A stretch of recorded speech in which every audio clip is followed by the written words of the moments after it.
I was personally involved in an interesting interaction this week, and I'm going to do my best to present this to you as a podcast host versus the dealer who was allegedly wronged in this scenario. Oh.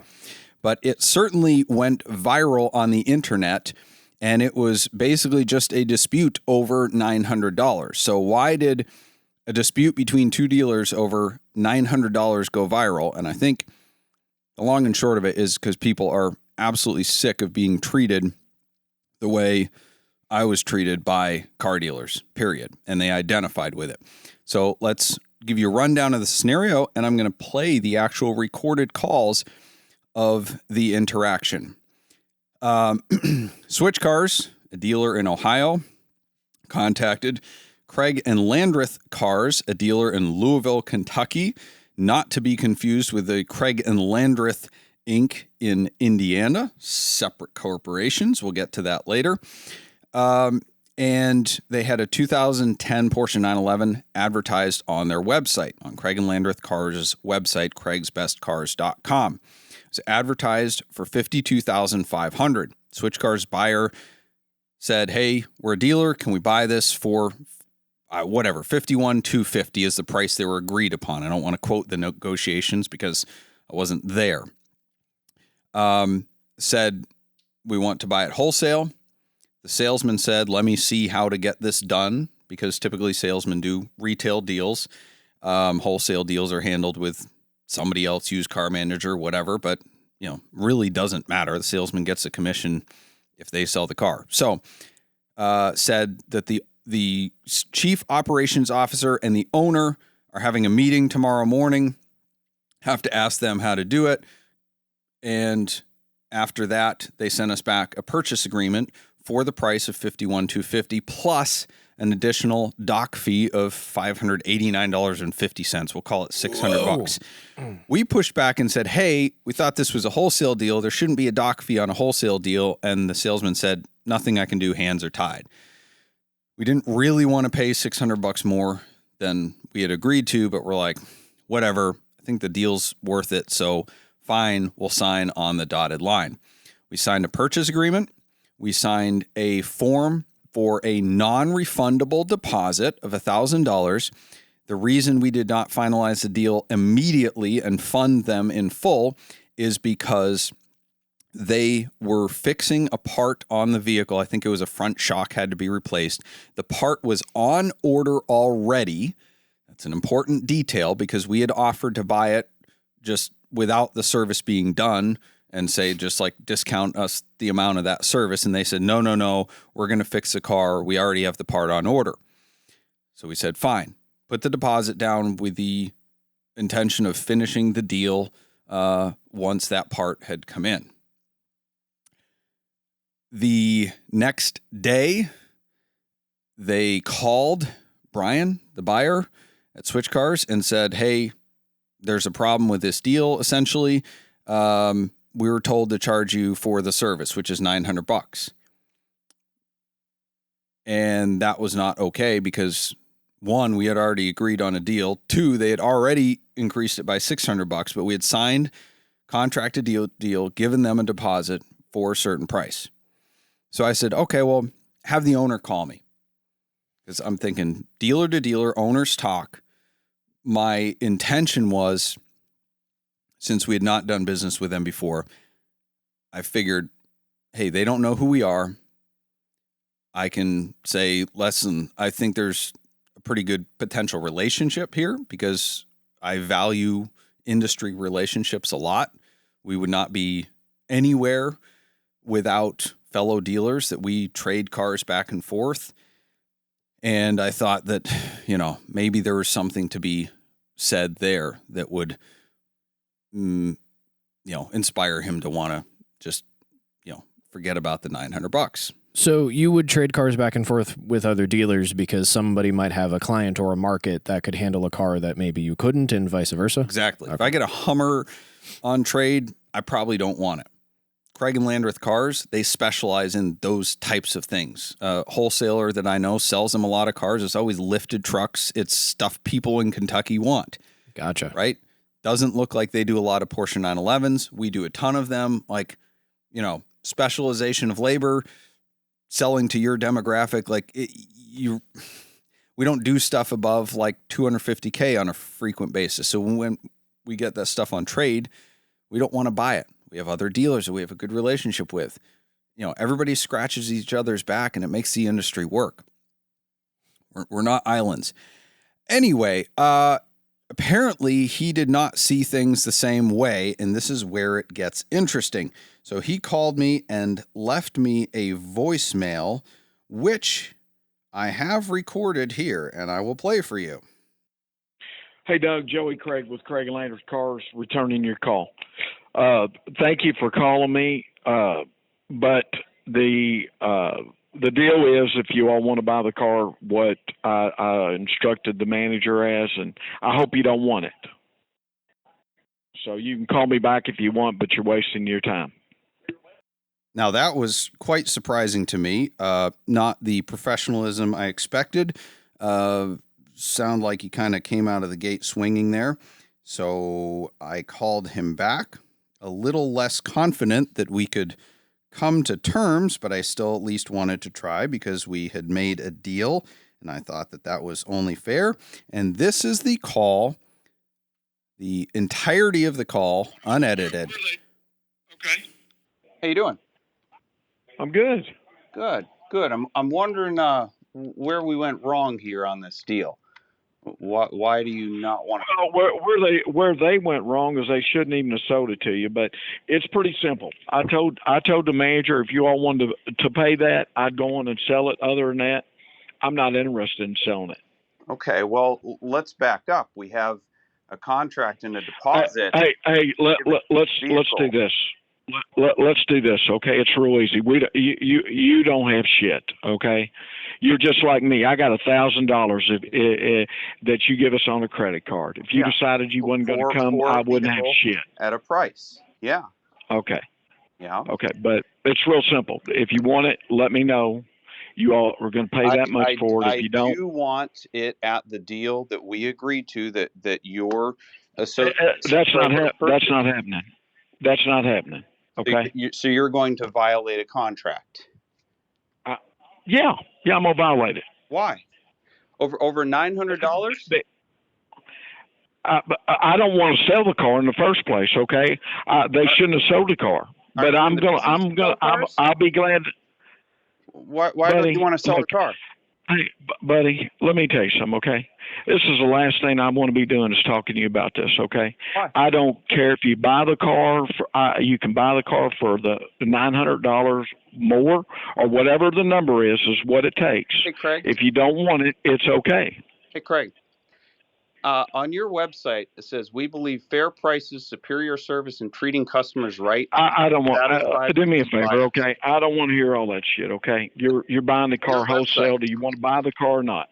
This is your website. I would love to buy the car at the deal that it takes what I said to buy the car, okay?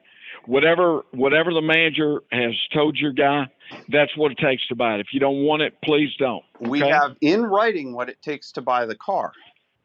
You have a piece of paper. Are you seriously wasting my time? I think you're wasting Are you $900. No. Do you really want to No, I'm not right with me? Yeah, let's do it. Okay? Let's do it. You ain't got shit, okay? Now I'm not going to even sell you the car, okay? So have a nice life. So that is the Craig and Landreth Cars definition of treating people right, apparently. Hoo-wee. Yes. Now, but he called you buddy. I'm not his buddy. Not your buddy. It gets guy. spicier from there. But before we get too far down the road, because we posted that on social media, it went crazy viral. People were review bombing the Craig and Landreth Cars Google page and other pages, which is, side note, not a practice I agree with. I don't think it's right for anyone to leave a review for a company that they have not interacted with, because that sword can cut both ways. And it's just ineffective, right? So they have gotten all the reviews removed. Not sure how, but anyway, that was an unintended consequence of publishing that phone call on the internet. So one thing I wanted to ask is, did you have a countersigned contract? No. Okay. But, and that is the most common objection to our case, essentially, or our cause that came up on the internet is people agreed with Joey Craig and said, you don't have an agreement because it wasn't signed by the manager. And that's what Joey Craig said as well. He said, you don't have crap. All I've got is a deposit, which I want to clarify. Him saying all I have is a deposit, in my opinion, implies that there is an agreement, because I signed an agreement that said it's a non-refundable deposit. And he admitted that if I didn't show up to do the deal, all he would have is $1,000. But he would have $1,000, which is damages, right? Like, to me, that's implied damages of, oh, you didn't honor your side of the deal, so I'm keeping your $1,000. But I, as the buyer, am not allowed to have damages. I don't have crap because they didn't sign it. So he wants it to be one-sided, the enforceability of the agreement, where he's got a deposit in case I walk, but I have nothing in case he changes his mind. Yeah. So does them taking the deposit mean anything? Well, let's call up our friend Kevin Burton from the Rubenstein Law Firm, who is an attorney, and he can shed some light on this, because this is the most common objection to our video. That was what most internet legal experts said, is you don't have an agreement.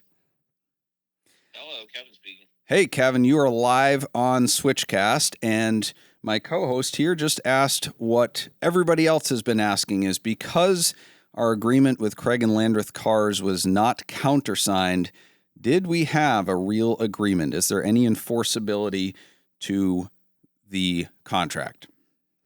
Well, let me start by saying this, all right? And you know this, but I'll just explain it to everybody. I'm a Michigan attorney. I'm not an Ohio or Kentucky attorney where your dispute is. However, they all lie in the Sixth Federal Circuit, and they all generally apply the same principles of contract law.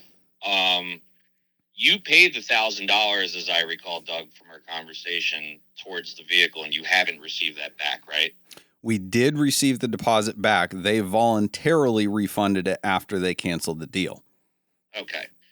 Still, going back to the issue of not having a counter signature on the contract, and I mean, I don't wear a black robe, I'm not a judge, but my opinion on it would be that you paid what's known in contract law as valuable consideration for your deal. You tied up $1,000 in efforts to purchase this vehicle for the agreed upon price.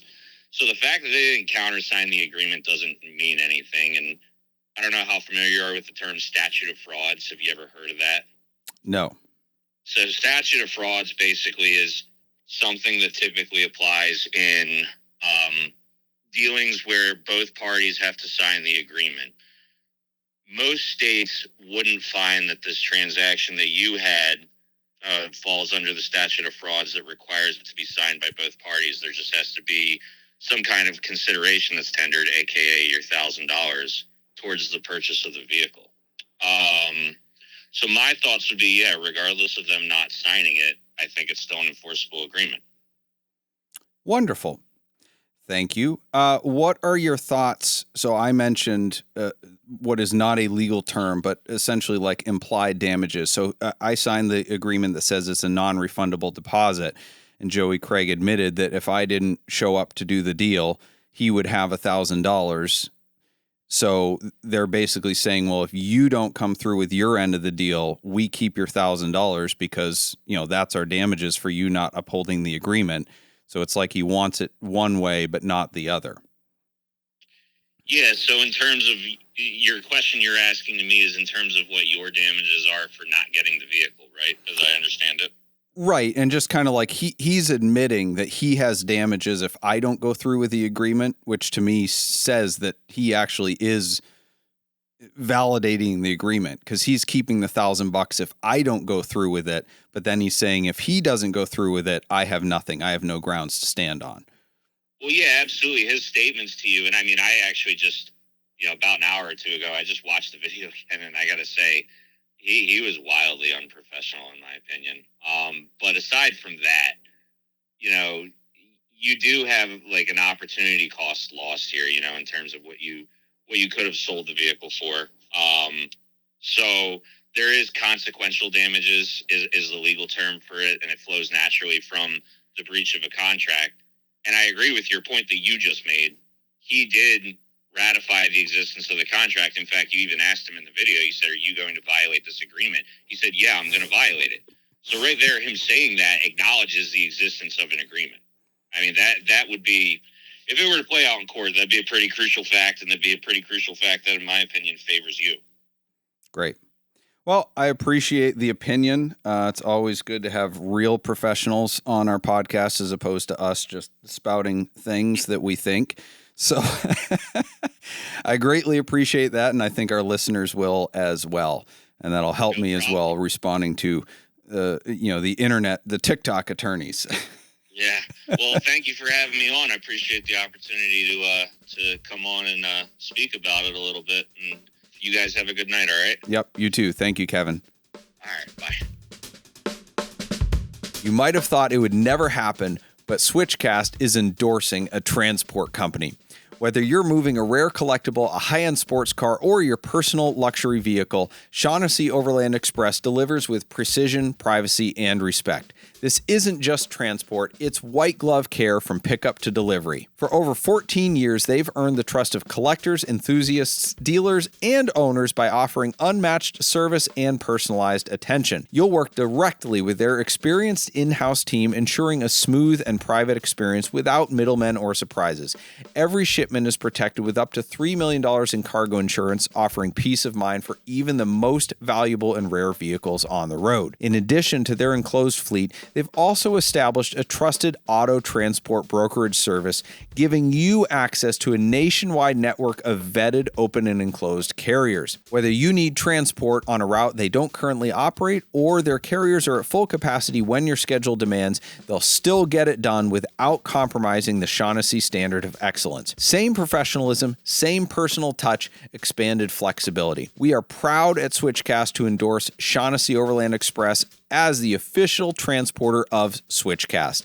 Visit soexinc.com and tell them Switchcast sent you. I will admit I'm going to violate the contract is pretty, in my non-legal opinion, damning. Of like, well, if there wasn't a contract, why did you say that you were going to violate it? Now, a few people, I saw this comment too, and I am incredibly outside of this world, so I'm not taking this side, but outside of it being a one-party signed contract, some people said that you can back up until the point that delivery of a vehicle is taken. Is there any truth behind that at all? There could be in certain states laws that protect the consumer in that regard, but I don't think it applies to contract law. I think it's talking about specific. Like when I look at the rules that govern finance contracts and delivery of vehicles, there are specific laws state by state that govern the dealers in the sense of we have to operate fairly.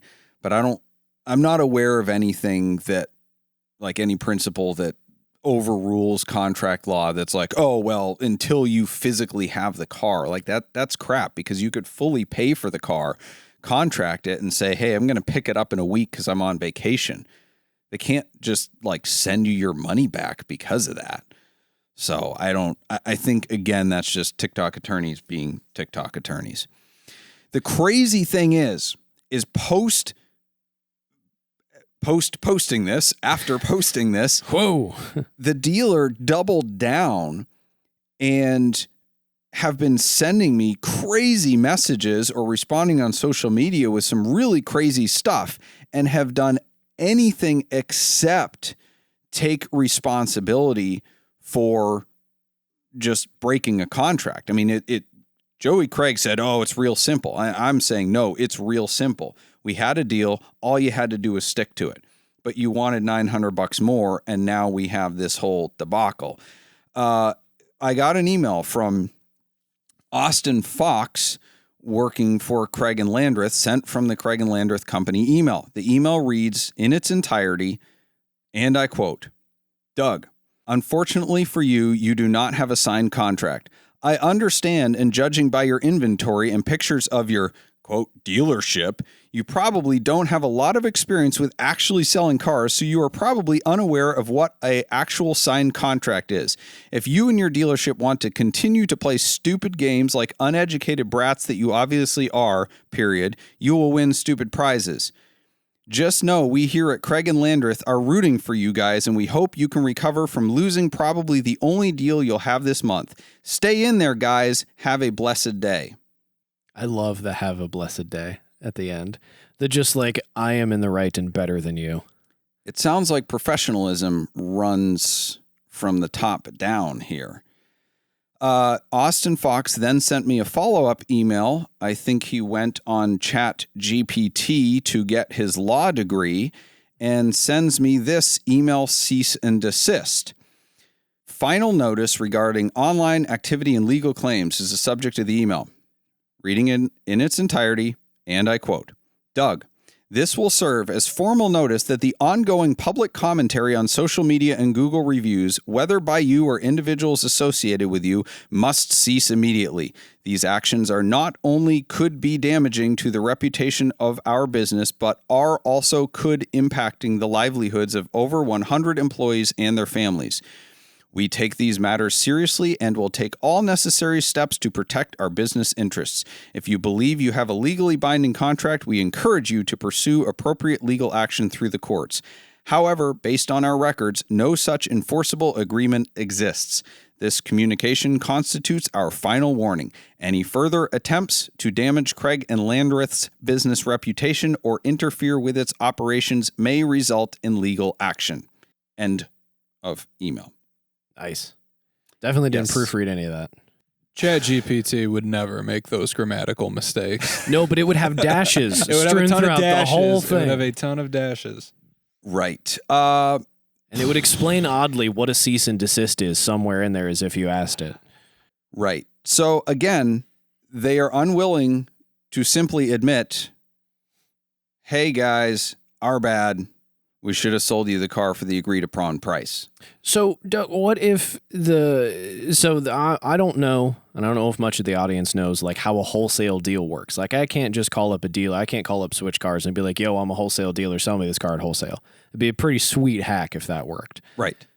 What if does the sales associate or manager you talk to even have authorization to do a wholesale deal to sell at such a discount? What if they were taking a loss and this is all a huge thing? Right. Like, didn't get the right approvals? Like, Correct. That's a valid question, and I'm not going to answer you legally, but to the best of my recollection, talking to attorneys about this is the salesman is acting as an agent on behalf of the dealership.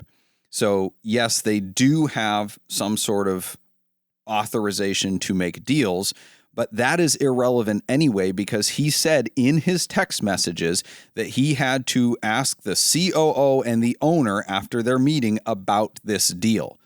So he said, I've got to essentially go get authorization to then send you a purchase contract at this price. And it was not a stunning discount. It was $1,250 off of their asking price plus a $600 doc fee. So it wasn't this massive discount.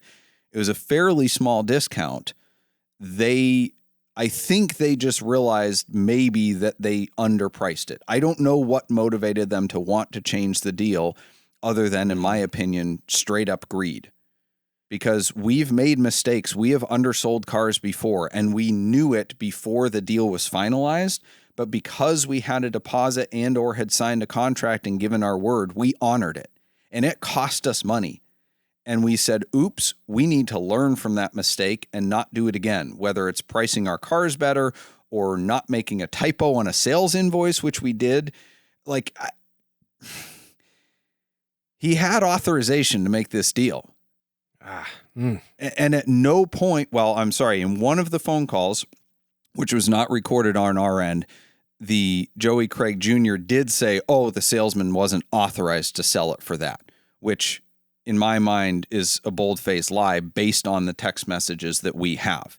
And speaking of lies, the representatives of Craig and Landreth Cars in various capacities and in various places around the internet have continued to double down with untrue things in response to this. In response to the Google reviews that people of their own volition left them, and were all removed as of this filming. We did not at any point say that people should do this, imply that people should do this, but they responded to multiple reviews saying that Switch Cars has paid people to leave negative reviews for Craig and Landreth. Paid? They've said multiple places that the contract is not binding. A couple of their sales representatives have posted places that we illegally recorded the call, which is not true on a number of counts. One, Ohio is a one-party state where I called from. Kentucky is a one-party state, which is where the other side of it is. No way, really? They were recording the call, and when I hit to record, it sends a notification to the other party, an audio recording saying this call is being recorded. So they knew it was recorded because they recorded it. I told them, and I didn't need to tell them in either state. Wait, so that dude knew he was being recorded and he still acted like he was on his recorded line. And I told, unless the iPhone thing didn't work, I hit the button after we started the call, and it says audio prompt being sent in 3, 2, 1. Wild. They have posted that we had called them multiple or gave them multiple harassing phone calls prior to this interaction, which is not true. They have posted that the cost of the service changed, hence why this deal change. I mean, it's excuse after excuse after excuse. And it's really pretty ridiculous. We did get a notice from an attorney today regarding this deal, though, but not the Craig and Landreth Cars in Louisville, Kentucky. Oh, whoa. This situation has gotten so much attention that there is a different company, Craig and Landreth Inc. and Craig and Landreth Pre-Owned, that are Indiana corporations. Oh. Now, way back when, they were the same corporation, but when the original founders sold the companies off, sold to two different owners. So the companies in Kentucky, the Craig and Landreth Cars, with whom I have the dispute, is not the same as Craig and Landreth Inc. in Indiana. And they wanted to make darn sure that they were not associated with them. Wow. And the attorney basically said, they should have changed their name a long time ago, but it's never been a big deal until now.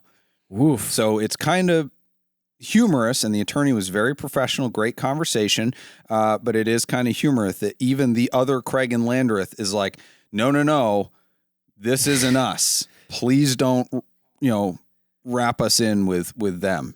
I do really like that their website says, now you're thinking smart. It just doesn't. Oof. And the car is still there as of recording. But Doug, I got to really just be honest with you as a friend and as a co-host. The website clearly says Craig's best price, and you violated that. It's there on the website. His best price. I don't know what you want to do. Is right there. Podcast over. I don't know. Podcast over. You know what? One of the funniest, speaking of the website, one of the funniest, and this is just semantics, but one of the most frustrating things to me as someone who works with websites with this conversation was you reading what are, I'm assuming, like core values of the company and him brushing them off, referring to them as BS. Yeah. It's insane. Yeah. It is absolutely insane. Yep. That's all I got to say. Yeah. On that. And there's so much more. We could be here all night reading comments on my social media directed at me, what I view as kind of underhanded personal attacks by their employees and or ex-employees. One of them even accusing us in a Google review of being bigots and discriminating against this person, this man and his husband, and basically playing the LGBTQ card. falsely, we found the person, and they had never inquired on a car, but they accused us in the review of doctoring pictures, of being fraudulent, all this different stuff. I mean, it's crazy the tack that they're taking. But the long and short of it is, in all of this, the organization is refusing to take accountability. Every message posted, every comment from their team has been blaming me for posting this stuff instead of taking a look at the root cause of people's ire, right? People on the internet identify with my situation and they can't believe how I was treated. I simply published the facts of the situation and the recorded call. It totally could have backfired on me. I remember telling Ethan when I sent him the files, I'm like, this might not go the way I want because people might just say like, oh, whatever, you're a dealer, who cares?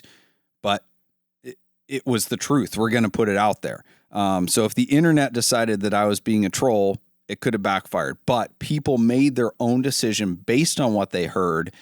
And that's what inspired all this backlash against Craig and Landreth. It's because of Craig and Landreth Cars, not because I published it. It's like getting mad at the police who chase criminals because the criminals crash and cause injury during a police chase. No, the criminals caused the crash because they ran from the police. One thing that I did want to mention that I did see, though, was they, at least maybe it's just my service down here isn't great, but I think they may have deactivated their Instagram account or something. And I don't know if this is the cause. This is entirely speculation on my part. I do not know if this is the cause of it. But while this was transpiring and one of our videos was gaining traction, you know, people were commenting at Craig's Best Cars or whatever his Instagram handle was. Like, is this how you do business? So the link to his Instagram profile was readily available in the comments on these videos. So people could find it. And people went there. And I did notice on some of the most recent videos they had posted where they had, you know, just dealership employees, young women, just, you know, walking around with a microphone talking about what's in the shop or not, you know, what's in the showroom, stuff like that. And people were like saying some of the nastiest comments directed toward these women in the comment section on these Craig and Landreth Instagram reels. Some vile things, some of the most vile things I think I've seen recently. It just seemed like there has to be a line somewhere. That's like writing the Google reviews, having that be the takeaway is I guess that's maybe one thing. Again, we don't condone that, but like just verbally going after someone, like having that be your action coming out of seeing a video like this seems incredibly inappropriate. Right. Well, the reality is there are some great people who are working at that dealership who don't necessarily identify with these practices. They're just there to do a job. But personal attacks of any kind in relation to something like this are unconscionable, in my opinion. Like, we're getting some, and I don't think that's fair. I think it's right to address the truth of the situation. When we posted our video, it was, here are the facts of what has happened. Done. I didn't call anybody any names. I didn't ask for anybody to do that. And it is an unfortunate, I guess, trend. This is just the internet, right? As people hide behind the perceived anonymity to throw insults and say absolutely terrible things about people that are not justified. You know, like I don't think Joey Craig is a good business person. I haven't said anything about his personal life or like that's a line that shouldn't be crossed. This dispute is about the fact that he showed a complete lack of integrity in business dealings and doubled down on it by verbally berating me. I think that shows a lack of character that may translate into other areas of his life, but that's not what this is about, nor am I going to attack somebody for that, let alone unrelated employees. That's not cool. What I think is, this went so viral that I, again, had a couple of people like text me a TikTok link and be like, oh my God, like, look at this. A buddy of mine texted me and said that he has had 2 situations where cars have been sold out from under him. And one of them, even the salesman told him when he said he had a signed purchase agreement, the deposit was taken, and the salesman said, "Hey, we gotta cancel the deal. The service manager bought the car." Or the sales manager bought the car or something like that. It's like same situation you were in, but then somebody from the dealership just comes in and buys it anyway. So this shady, but still kind of legal or not worthwhile to pursue it kind of situation seems to be happening all the time. That it comes down to that. It's usually not worthwhile to pursue it. And the dealers know that. And that's why Joey Craig was so arrogant about this, is because he goes, I don't really care if I'm breaking a contract because you're not going to sue me. And I've been told that before by dealers on way bigger deals than this. But there are situations where dealers need to get out of a contract, right? Like I've heard of valid scenarios where a dealer legitimately expects a service bill to be $2,000 and it's 20. And they go, hey, listen, we didn't have the right contingencies in place, but we can't sell you the car for this money. And the customer could absolutely enforce that and say, you have to sell me the car. But sometimes there's a reasonable interaction where you go, okay, I get it. Or you have the car listed at multiple places and somebody clicks buy it now on eBay while a salesman's making a deal and takes a deposit. You have 2 legally binding agreements that you didn't intend on having at the same time, but there's a reasonable way out of it for reasonable people. And for somebody to want out of a contract, but then to verbally berate the person who's calling them out on it, that I think is what, that was the spark that lit this whole fire. Is it wasn't just like, hey, listen, we sold the car too cheap. I'm really sorry. It's screw you. You don't have crap. And that is an unbelievable arrogance to me in response to violating a contract. It's really incredible. And that's, I think, what people identified with is they just see that all the time with car dealers. And it's par for the course, unfortunately, but that's the car world for you. They also, and they're definitely afraid of the truth and transparency, because I responded to their allegations about me, their false allegations on their Facebook page, simply with facts. And they deleted my comment, blocked me from their page, and turned off comments for all their recent posts. Nice. So they're really doubling down here instead of just facing the situation head on and facing it with truth. So with that, boy, let's go to the Shrewd Negotiator. Appropriate subsegment here. There's a heavily modified Lamborghini on Facebook Marketplace. Some friends tagged me in this one. It was great. The Lambo, the model is listed as IDFK. Let you figure that one out. Nice. It's for sale for $100 with the description, quote, I just need drug money. Honesty is the best policy. Right. But based on the wild and, in my opinion, tasteless mods, I'd say he already spent quite a bit on drugs. So that description might be correct. He's out of money. It's pretty wild. Needs more. I think you gotta be a little bit high to even find that car attractive, but I guess whatever. Beauty is in the eye of the beholder. Soul & Spine wants everyone to have a higher quality of life. They specialize in non-surgical options for those who have been told that they need injections or surgery.